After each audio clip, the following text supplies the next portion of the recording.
Welcome back to Another Thing. I'm Larry Menti. We are now going to talk about politics into 2016. And my apologies to Mike Symons immediately, the reporter from the Asbury Park Press and APP.com, because I will admit up front that this is an impossible task, trying to look at what's going to happen in 2016. Would you like to know the lottery numbers first? Yes, exactly. They'd probably be easier. You'd probably have the same odds.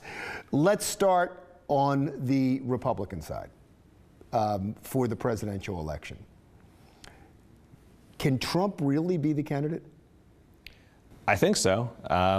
People have been saying for, 6 months now or so that, it's inevitable that he's going to fade, and he hasn't.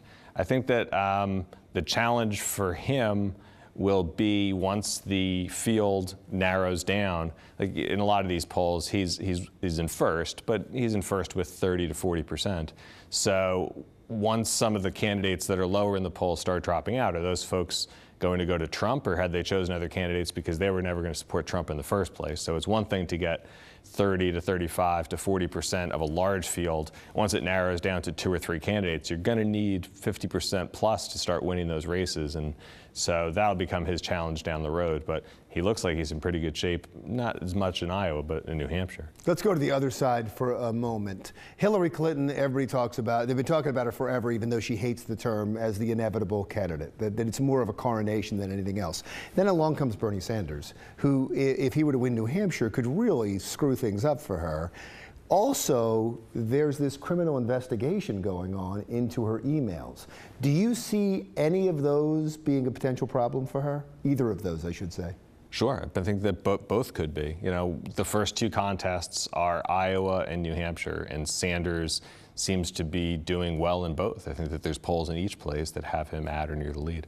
So if you're the inevitable candidate and then you lose the first 2 races, does it become a situation like 2008 when she was the inevitable candidate and then all of a sudden she wasn't because Barack Obama came out of nowhere? So I think that that's a big risk for her.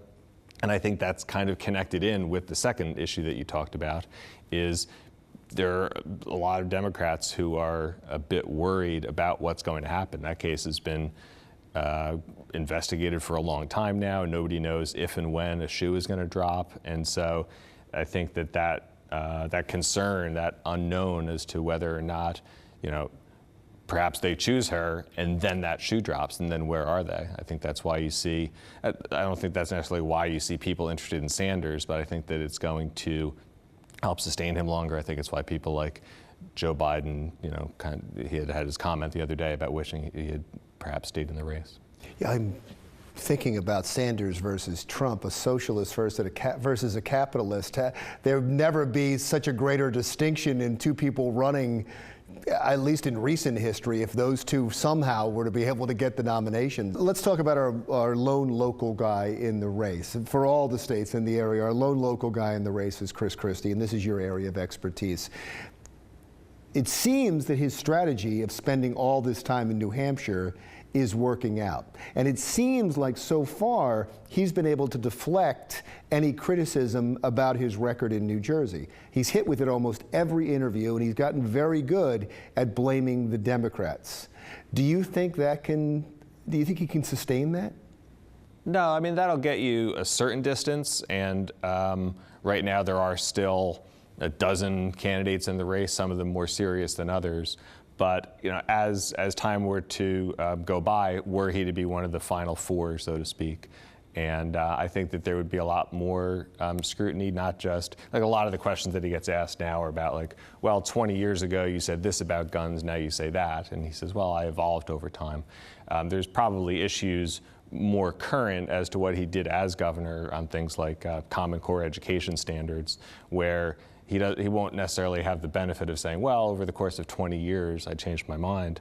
And some of those changes are more recent and matter a lot to Republican primary voters. So he may have good explanations. He may be able to sufficiently explain it, but I think that he'll have a long way to go if he gets to that level of scrutiny. His pat answer, I can hear him saying it now. As you were talking, I can hear him saying it. You should have seen the state before I took over. Because they talk about the downgrades all of the time. And they talk about him being 50th out of 50 states when it comes to being business friendly and when it comes to taxes. And his answer always is, well, I had to deal with the Democratic legislature, and you should have seen the state before I got there. It's better. In your opinion, is that true? Sure. I mean, he was handed a difficult situation. And, but once you've been here for 6 years, you own some of that responsibility too, and I think he would say that. So, you know, that's good. That might get him far enough to win the nomination, but then at some point you're a general election candidate, and saying, well, the Democrats screw things up probably doesn't help you as much in that context, but you win the first race and then worry about the second later. Right. One of the embarrassments to Al Gore, I remember, you know, even with that debacle down in Florida, they said, well, if you would have won your own state, you'd be president. He lost Tennessee. Christie would lose New Jersey at this point? Most likely. And he had did an interview recently, and Sean Hannity asked, like, would you win New Jersey? And he said, look, I'm not saying I would win New Jersey, but I would force Hillary Clinton to have to spend money to defend both New Jersey and New York. I mean, she was a senator from New York, so I'm not sure how much defense she would play there. But he, at least for public consumption, seems to think he'd have a shot in the state of New Jersey. Mike, thank you so much. Thanks. Good. Mike Symons, reporter, APP.com and the Asbury Park Press. You can read his stuff no matter where you are on APP.com. When we come back.